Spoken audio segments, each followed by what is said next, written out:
आता तुमचा गणपती काय, तुझ्या घरातला गणपती काय, माझ्या घरातला काय, ह्यांच्या घरातला, सगळ्यांच्या घरातला गणपती एकच असतो, पण प्रत्येकाची एक भावना असते. आता गणेश गल्लीमध्ये एवढे भाविक येतात, म्हणजे त्यांच्या मनामध्ये काहीतरी असणार म्हणून ते लोक लाईन लावून एवढे 3-3 तास 4-4 तास जेव्हा लाईन लावून नंबर लावतात आणि त्यांना ते एक बघितल्यावर एक आनंद मिळतो आणि माझं सार्थक झालं, माझा नवस आहे. कितीतरी लोकांचे नवस असतात, म्हणजे बऱ्याच गोष्टी त्या भाविक तिथे पूर्ण करतात, ते आम्हाला समजते ना. त्यामुळे आम्हाला पण बरं वाटते की आमच्या गणपतीच्या जी लोकांनी नवस केलेले आहेत ते आपला गणपती त्यांना पावतं, ही त्यांच्या मनामध्ये एक आपुलकी निर्माण झाली आहे. आणि काही भाविक आहेत ना, हे दरवर्षी येणार आहेत, दरवर्षी आहेत. काय काय आमची अशी मुलं आहेत ना, की आता गणेशोत्सव गेल्यानंतर सुद्धा आमची जिथे ती ट्रॉली असते, त्या ट्रॉलीला वाढदिवसाच्या दिवशी येऊन तिथे ते लोकं हार घालणार, पाया पडणार. तिथे ज्या मुलं असतील त्या मुलांना पेढे वाटणार.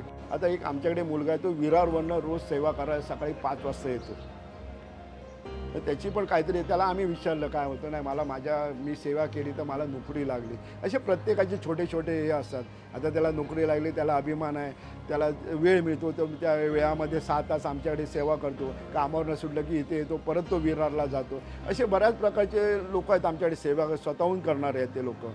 त्यामुळे गणपतीबद्दलची जी भावना आहे ना, ही प्रत्येक गणपतीच्या मध्ये, प्रत्येक भाविकामध्ये ती असते आणि ती योग्यच आहे ती, आणि त्याच्याबद्दल शंका उपस्थित करणं शक्यच नाही.